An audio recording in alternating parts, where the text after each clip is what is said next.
UFC 328 full card predictions. This video is extremely late. I have to just go. I wasn't gonna make this video. I have to kind of whisper because my family's here. So, but I have to make this video. I studied way too much film to not make it. So we're just gonna go for it. Starting with Chimaev and Strickland. This is a massive fight. A different feel. This is gonna be a really bad video. I'm sorry. I don't expect much people to make it. I'm literally making this. I don't expect much people to watch it. I'm literally making this 30 minutes before Carpenter and Ochoa fight. So, yeah. I'm just trying to put my thoughts out in the universe though. And my predictions. Yeah, this is a massive fight. Extremely excited. Cannot wait. Genuine hatred between the two. The build up has been insane, but getting into the fight. Khamzat's going to take Sean down immediately. Like we all know. He does it to everyone. It's inevitable. It's already written. You cannot stop it. It's coming. And goes in with that body kick and switches stance, double leg. And if he fails, he'll try again. And again, like I said, inevitably get you down. It's already written. Khamzat has this freakish strength and this pressure on the ground that is like no one else has. And with Sean's upright stance, I'm literally gonna laugh if Sean doesn't have any bend in the knees or anything like that, or doesn't change his stance at all. I'm gonna laugh because I know it's coming. Guys, when it comes to Khamzat, they don't prepare for that second phase of wrestling that comes with fighting him. What I like to call the second phase. Khamzat, in the first entry, maybe he does get it cleanly, but a lot of the time, especially recently in fights, he doesn't get them. It's not really clean. Especially most recently, like, you have to be prepared for, all he needs is to get close enough to you so he can grab a leg and he will hold on to it to dear life, and he would adjust and just he'll get you down some way somehow. That's all he needs. He just needs to get close enough to you where he can grab you. That's literally it. And the question is, for me, can Sean defend better than Usman or Gilbert Burns? I don't know. I don't. He might for a little bit, but not for long. And can he force Khamzat into his guard? Because we've seen Gilbert Burns give him a lot of troubles when he was in guard. And to me, when you're fighting Khamzat, you either go to your back or you give your back. Like Khamzat broke Rob's face with that grip. So, and it's extremely dangerous. I'm sorry if I'm speaking really shit. I'm sorry. And DDP got in the crucifix many times. Many times. I think it's, for me personally, I think it's better to give up your back than anything. Unless you can get full guard on the ground, but Usman did well there to not let him pass. He was just kind of like in a half guard and he couldn't get there. Once he did pass, he got the side control, and that's when Usman got up. So if you can do that, it's what's best. But I don't know if Sean has that in his capabilities, in his skill set. Maybe he does. I genuinely hope he does, so he can make it interesting. But listen, if Sean can get past round 1 and even some of the early rounds, and you keep giving yourself more and more chances to reset on the feet, it'll get interesting, you know. And Sean has gone 5 rounds many times. He's known for dragging guys into his kind of pace and tempo of fight. Khamzat's only gone, he's gone 5 rounds once versus DDP, which was fought at the pace that he liked, and we're probably on the feet for like an accumulative of like 1 minute the entire fight. So Khamzat's gone the distance in 3-round fights, and to be fair to him, people talk about his cardio and stuff, but he was still there in the later rounds against like Gilbert Burns and like Usman as well. I still feel like he looked pretty good. But obviously in a 5-rounder we haven't seen, so there's that question that is yet to be answered, and hopefully we find out. If Sean keeps giving, just needs to keep giving himself chances to reset and get back to his feet. Obviously, easier said than done because Hamza is a different animal to anyone in the world. But listen, man, every fighter has their Volkanovski to Islam. Everyone has their. I'm kind of blanking right now. I mean, you could kind of say Hamza had one with Gilbert Burns, but I don't know. It wasn't the same thing. It wasn't in a title fight or anything. So, but yeah, as I said earlier, with Sean's like very upright stance, I'm gonna laugh because Hamza is going to get to his legs so fast. I don't think you understand, especially if he backs him up with punches and combination. It's gonna be even easier. So. And Hamza's striking isn't as bad as you think. I think both Hamza and Tatsuro Taira are going to prove that they have good striking. Sean has a lot of things on the feet that Hamza can take advantage of.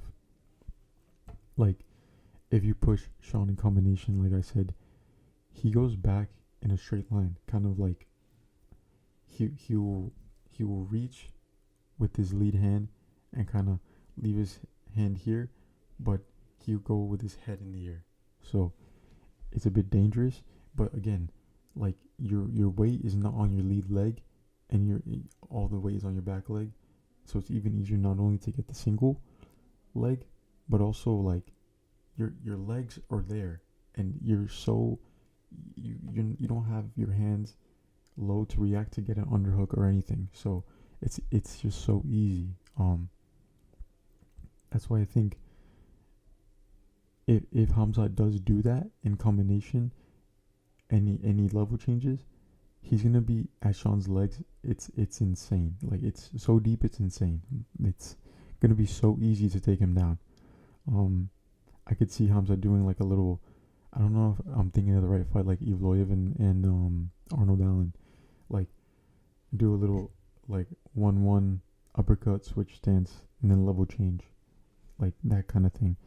Evloev was hitting on Arnold Allen. I don't like a little combination like that as well. I could see the same thing, but backing Sean up obviously, to the fence. And like Sean also isn't one to sprawl, so it's kind of like it's very concerning. And that worries me even more for him because Usman had success sprawling. I think that's the best way to defend against Hamza, obviously. And Usman had success with sprawling. He made that adjustment and he stuffed many of his takedowns. Even Dricus in like round 2 or 3, he did the same thing and he was able to have success. It's just that he wasn't ready for that second attempt, you know. But back to this. And as I said, he rushes back to the cage. Sean does, and Sean is always close to the fence or like against it when he's trying to defend against takedowns. And has succeeded in the past, but again, that could be bad versus Hamza, like because he's different, as I said, and that being against the cage and like trying to transition to the back is all he needs. He just needs to get a hold of you. That's it. That's all he needs. He doesn't need anything else. So, like, if Sean gets put on his back, he's gonna stay there like for the entire round, unless it's like a situation like I said earlier with Usman and sorry, if it's like a Usman round 2 or 3, I can't remember what round it was, but like where he doesn't let him pass half guard.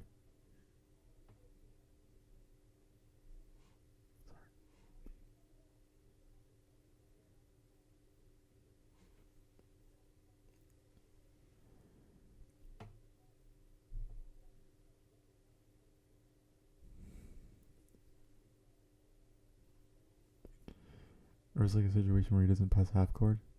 And once Hamza does get to side control, that's when when Usman in round 2 or 3 was like, he doesn't let him, wasn't letting him pass half guard, and like once Khamzat did, he got the side control, and that's when Usman got to a hip, and like obviously used the underhook, and he got up, which was good, and now like Khamzat made that adjustment versus DDP, and he made sure he got that crucifix, so that's something that he's adjusted since that fight. So,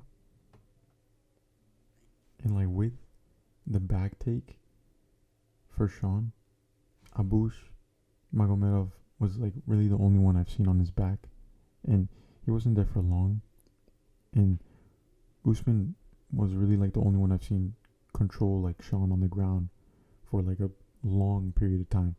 I mean, Dricus did for a little bit, like when he had his butt against the fence, but it wasn't for long either. And but again, like that could be all Khamzat need. He does like Sean has never been sub before. But Sean never being sub before, or even someone even attempting a sub on him, like I think says something in a way. And Khamzat not being able to sub DDP says something in a way, but I think it's gonna be somewhat worse because I think Sean's gonna take more risks to get back to his feet, which then could open up other submission opportunities. So, like I said on the feet, like I think Khamzat is gonna do better than you think. He has good hands. Obviously, it's like his defense that lacks, but he doesn't really because he doesn't really move his head. Kind of just stays on the center line, but Khamzat could like cut Sean off with like a right hand because Sean does tend to circle to his left a lot. He even mentioned that as well in like some interviews, because he gets predictable going to his left sometimes. And again, like I said, I think Khamzat will mix in his striking into his takedowns with those combinations, backing Sean up. I think it's gonna make it easier for him to get to his legs. So, holy crap, bro! Carpenter and Ochoa starts in like 10 minutes. That's crazy. Oh crap! I'm probably gonna miss that fight. I'll get through this quick, and yeah, it'll make it even easier because Sean does defend well against like blatant takedowns. With no setup, he defends well.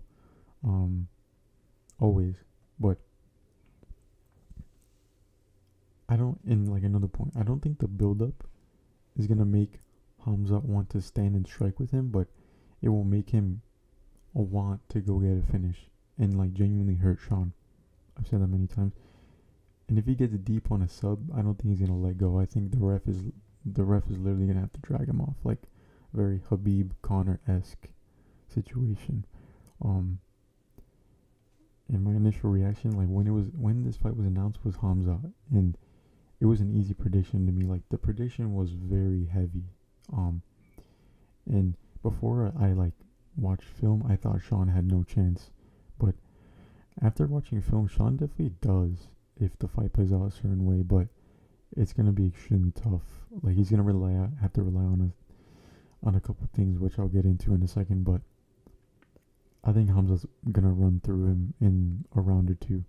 That was my initial prediction, and I'm sticking with it. Maybe if he wasn't, maybe Khamzat wasn't lying about tapping Sean and sparring multiple times, and might also want to get a quick finish because of that weight cut.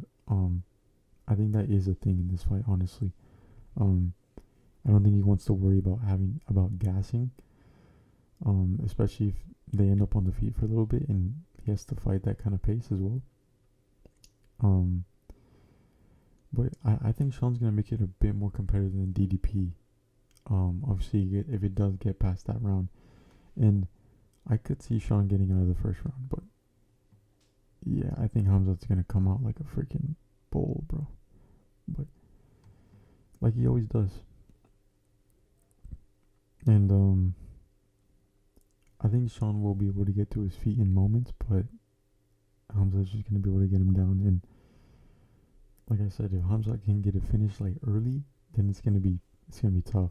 It's gonna get interesting. So he's gonna like just be shooting for takedowns and trying to control for his life. But if Sean were to win, I think it would be by obviously putting more bend in the knees in his stance, like I said, putting pressure on Khamzat, putting him on his back foot, sprawling.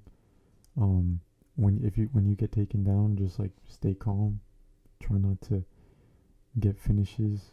If you're on the bottom and you know you're not gonna get up, don't waste all your energy like bucking and moving on bottom. Just try to get to round 2 and just keep giving yourself more chances. Like, he has to be ready for that second phase of wrestling. Like I said, Khamzat. Let me explain the second phase of wrestling real quick. Like I said, Khamzat was shooting a takedown and he won't get it cleanly, but then he would just like he'll get a leg and then he'll just like stay with it and then just kind of like drive through. That's all he needs. He just needs to get a hold of you. Just get close enough to you and that's it. Cause he'll miss the first one, like Khamzat, like in DDP Khamzat in like the second round or third round at the beginning. He shoots a takedown, Dricus sprawls, and Dricus tries to get up, but again he kept his feet close. And Khamzat just gets up and rushes him to the cage, and he just gets a hold of him. You have to be ready for that. You need to sprawl, and you need to keep your legs far, far away. And for Sean, he needs to try to get to the later rounds, and maybe hope, probably, that the weight cut has an effect on Khamzat, and obviously let your hands go on the feet. And when Khamzat does go southpaw, you try to circle to your left, get the outside foot position and land combinations, obviously, like double jab, right hook. And like, I've heard people try the knee on wrestlers all the time, but it doesn't really work. Like, more often than not, it doesn't work. So I don't really see the knee thing happening, but yeah, I cannot wait for this fight. It would be absolute scenes. It would be absolute scenes if Sean were to win. It would be insane, but yeah, I would lose my mind. It would be an insane moment in UFC history. It would.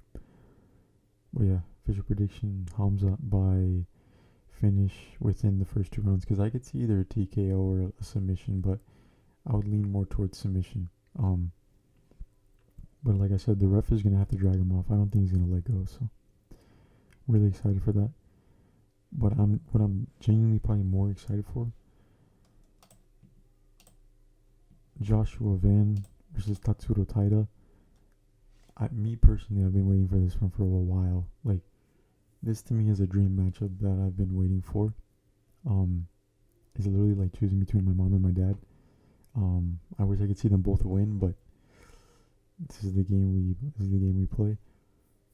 Yeah, I got to watch I watched Tatsuro Taira fight live in Vegas at UFC 290 on the Volk and Rodriguez undercard. And I've been a fan since. I watched him fight Chaides. I've been a fan since that.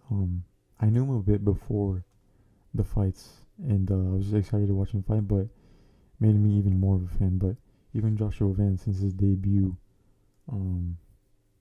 I've just been addicted to his boxing style and really caught my eye, and I've been a fan ever since as well. Yeah, it's clear that Van obviously is going to want to keep it on the feet. Taira wants to get to the ground. I think it's clear that Taira has more paths to victory because he is the more well-rounded guy.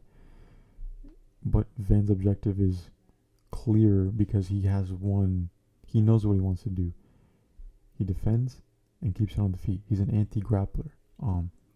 Because if anyone were to mix it up, it would be Taira, because he's a grappler and his striking has evolved a lot. So I think this fight's going to be generational. Generational. I think it will be somewhat similar to the Royval and Taira fight. There's going to be rounds where Taira gets to his back and stays there the whole round, and moments where Joshua Van will defend well and stay on his feet. But a big talking point for me is conventional versus unconventional takedowns. I talked about it a little bit with the main event in a way. Van has shown that he defends well against conventional takedowns. In the Saruya fight, the only time he took Van down were from arm throws and tosses and catching Van's kicks. and Van got up like very quick. Van defended every single leg, got underhooks, every single every single leg, every double leg, got underhooks, defended well against the cage. Um, and he defended like 17 of 21 attempts, I believe. And it seemed like easy for him. But again, like Saruya, he was being pretty predictable with it, if I'm being honest. He wasn't really setting it up at all. And Saruya, he's not Tatsuro Taira, so. But that plays into what Taira does, the unconventional takedowns. He doesn't, that's what, Taira doesn't have conventional takedowns. He doesn't take his opponents down conventionally. It's always by either closing the range where he can get a hold of you like Khamzat a bit, and shooting that single leg and like adjusting to the body lock or something, and like getting a drag and trips. Van was preparing for that when he was gonna fight Pantoja as well, but those like small moments that like Van got taken down versus Cody Durden and Saruya, like I said with Hamza, it's like that could be all Taira needs to transition to your back in an instant, because he does it like he's like a wizard. He's a master in doing that, and he'll control and win the round. That's all he needs. He needs that one moment, maybe. Because like I said, Taira is a master from the back. Like, he might have the best body triangle in the UFC. Like, we saw Aljo a couple weeks ago, with that backpack, but the control that Taira has with it is insane. And even if he is on top, the control is like ridiculous. Like, he has a very high IQ. He's next level, man, down there. And Royval in round 2, once they got there, once Taira got to his back, that's where they stayed the entire round. He couldn't get out of that. But the body triangle does take a lot of energy, especially from your legs. In round 3, Royval like had him in big trouble. It was like Tatsuro went for a takedown, and Royval was like just spamming elbows, and you could tell they hurt him. I don't know how Taira didn't get finished in that round. Taira showed like insane toughness, has that heart too, and even ended that round on Royval's back after all that. So it shows that he has that dog. But Royval in round 5 also made an adjustment of putting his back to the mat instead of giving up his back against the fence, which is obviously better to do that. And he did better to defend that body triangle, so he made that adjustment, which I think Van obviously is going to look to do from the jump. But as I said, the back take is next level from Tatsuro Taira. Like, as I said, Van has gone up from every other takedown and never been controlled for long periods of time. I feel that people are going to bring up the one sub loss of Van's career, which came in his 3rd pro fight. Like, I genuinely don't care about that. I honestly, I don't take anything from it. I watched it just to see it because he's obviously been submitted, but I don't take anything from it. Like, it was such a long time ago, and he's so much better than that now. Like, what are we even talking about? I genuinely don't care about that fight. But I'm gonna talk about the striking. Like, in the striking, Van is obviously better. Has incredible boxing, like more volume, applies the pressure, makes guys throw because of it, tries to counter, pops jab out, works off of it, good shot selection, goes to work in close range, body hand combinations. Isn't really much of a kicker because he doesn't want anyone to catch his kicks. And yeah, Taira's has good striking too. It's good movement, pops his jab out, quick hands, KO power in his right hand. We've seen it versus Hernandez and Park.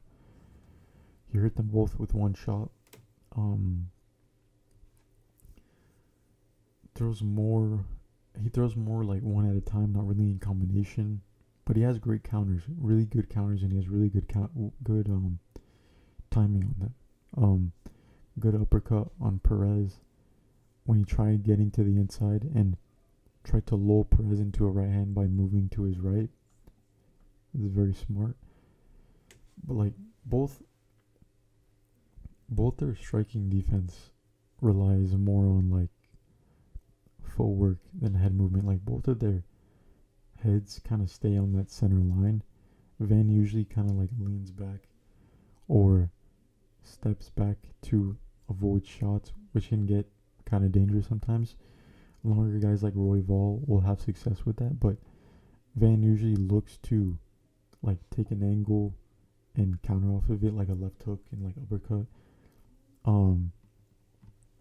And he relies more on his reactions than anything. Like he sees everything, has really good eyes, makes guys miss a lot. So, and like people see the Johnson KO of Van, and now everyone like tries that uppercut, but they don't really set it up, so it never really lands. Taira more manages distance and circles to his left, but Taira is pretty vulnerable, like in the pocket. His defense lacks big there, because he's like, usually like just trying to reach and get close to get a hold of the body, which can get dangerous versus Van, because Van will unload combinations in the pocket and go to the body as well. So, but yeah, this one's a tough one, man. I've changed my prediction a couple times. Like when I was watching the footage on Van, I was like, I'm gonna go with Joshua Van. And then when I watched Moreno and Taira, I was like, huh. And I was just like, dude, there was something about Taira in that fight. I was like, dude, this dude just looks like a champion. Like he looks like he's ready to be a champion. But both of them do, man. They both act like they're ready to be champions, which is also hard to predict. But I'm gonna go with Tatsuda Taira to win by decision in like a really competitive fight. Van has never gone 5 rounds, even though he's shown that he can keep that pace on the feet. Taira has once, and he went through everything in that fight. It was a high pace, was against a taller guy in Royval. All of Taira's finishes have come within the first 2 rounds, which is why I say decision. I don't think he'll finish Joshua Van that quickly. I can't see a submission. Like some people were saying submission. I can't see it. I think Van's gonna come prepared for that. But to me, Taira has more paths to victory. I think there's gonna be rounds where Taira gets to the back or just controls on the ground, and other rounds where Van defends well and he keeps it on the feet and puts the pressure on. But I think it's gonna be amazing, man. I think it'll be up there for fight of the year. Like genuinely, I cannot wait for this one. So excited. I wish I could see both of them win, but yeah, Japan could have their first UFC champion, which is really crazy. That'd be really big. But yeah, I think it's gonna be really exciting. I think Tatsuro Taira is gonna show that his striking isn't as bad as you think, and he's actually has good striking. Joshua Van has acknowledged that too, that people were comparing with the Pantoja, but Pantoja doesn't have better striking than Taira. And I'm excited, man. I can't wait for that one. I'm in a way more excited for the fight in this one, but the hype for the other one is more because of the rivalry. But yeah, I'm excited for both in their own right. I cannot wait, man. Man, this card's so good, bro. But yeah, I'm gonna go through these really quick because the card is literally about to start. Might have already started. Maybe, I don't know. I can't hear it. But it's playing downstairs. But yeah, Alexander Volkov and Waldo Cortez Acosta. Bro, this video is so bad. I'm sorry, but I'm just trying to. Yeah, I don't expect people to watch this. It's literally, the card's literally about to start, so it's literally 2:07 right now. So,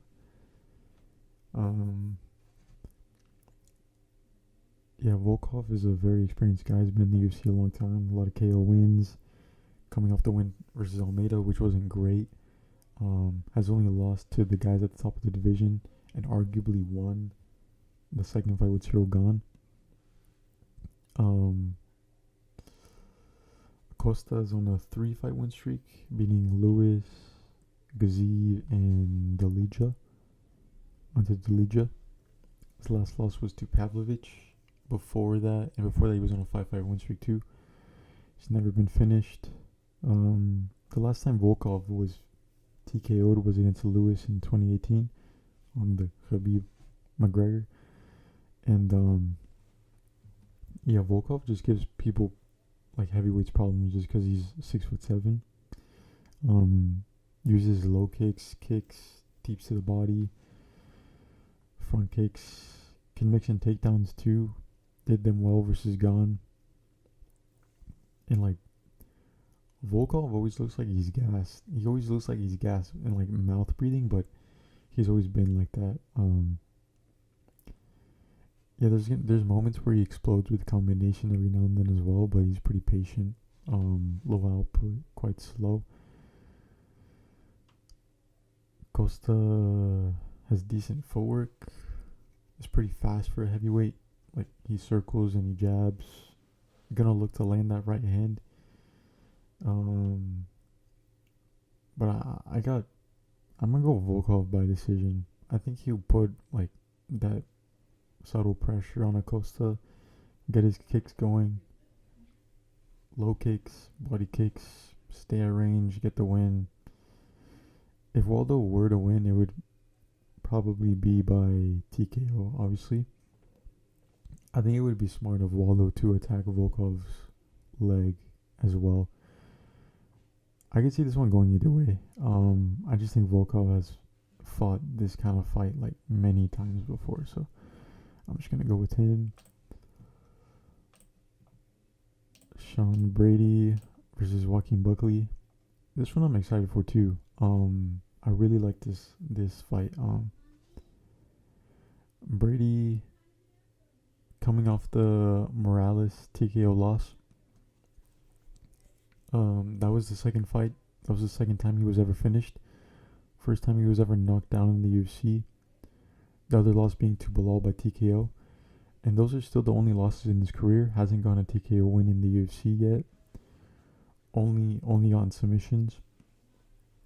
Buckley's last fight was a loss to Usman by decision. All of his finishes have come by TKO. No subs in his career. Neither guy has had a first round finish in the UFC. It's actually crazy to me that Buckley even tried like being a middleweight. I don't know why. He even tried, like you could tell 170 is where he's always belonged. But anyway, yeah, Brady's a good grappler, really good grappler. Elite when the fight gets to the ground. Has good fundamental striking. Moves around a lot. Lots of feints. Throws low kicks. Pumps the jab out. Throws in combination. Doesn't seem to throw with too much power. More focus on throwing it quick. Mixes the striking into his takedowns. Likes to smother guys with those combos so he can get close enough or back you to the cage and look for trips in the clinch or double legs. It can get dangerous when he does that, trying to rush into combos, like comes in with his head in the air a lot. Good strikers will look to counter that, and when he is put on the back foot in combination, he just kind of goes into like the high guard, which isn't good for the most part, but he is good on the ground. Stays heavy on top, stays in the dominant positions even when his opponents are trying to scramble up. Tries to land little damage and always looks for submissions. Is good at taking the back also. Like really, the Edwards performance is like really the only thing you need to see. Yeah, Buckley is a striker. Good footwork, good feints. Constantly moving, looking to KO you. Has power and is very explosive. Good variety of kicks. In close range will let his hands go. Loads up on a lot of shots. His defense, if grappling is what lacks though, and this is a Southpaw Orthodox matchup, I expect them to go at each other from the jump. People obviously are gonna point to the Usman fight for Buckley because of the similar styles between them. From rounds 1 to 4, Usman shot one takedown each round, and he only needed that one shot each round to keep Buckley there for the rest of the round. So, and Usman had to do that for 5 rounds, but Brady only has to do it for 3. And Usman isn't a guy who looks for submissions like Brady is. Brady will. Brady was the first person to submit Leon Edwards, and I think he's going to be the first person to submit Joaquin Buckley. So I'll go Brady by round 3 sub. I believe he'll put Buckley on the back foot, get takedowns, eventually get the submission. But like, to be fair to Buckley, he was still there versus Usman late, and he was still dangerous. Even versus Wonderboy, it was a close fight, and he got a finish in the last round. So like, as long as Buckley stays on the feet, he has a chance. And like, maybe Buckley has learned from the Usman loss, and maybe he'll catch Brady with a counter, like when he's trying to close the distance. And I like Buckley too, but I just believe Brady will win. I look forward to this one though. Man, this card's so good. I'm gonna speed run through the rest of them because I can hear the cards starting. I got Green by decision. Good little unk fight. Jeremy Stevens is too tough to get finished, so Bobby Green, King Green. Gautier, Ozzy Diaz. Gautier by round 1 KO. Joel Alvarez by versus Amosov. I think Joel Alvarez is actually gonna win this fight. I have him by decision. I think he's better. I'm gonna go with that. As long as he can stay on the feet.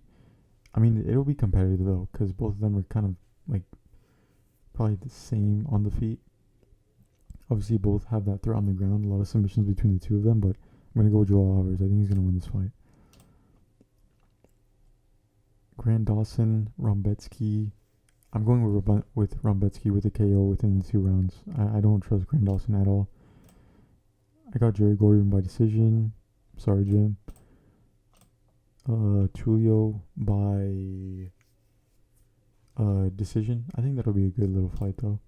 I really rate Tulio. I like him. Sabatini by decision as well. He'll take Gummies down. Susakayev by KO in round 1. And round 2 actually.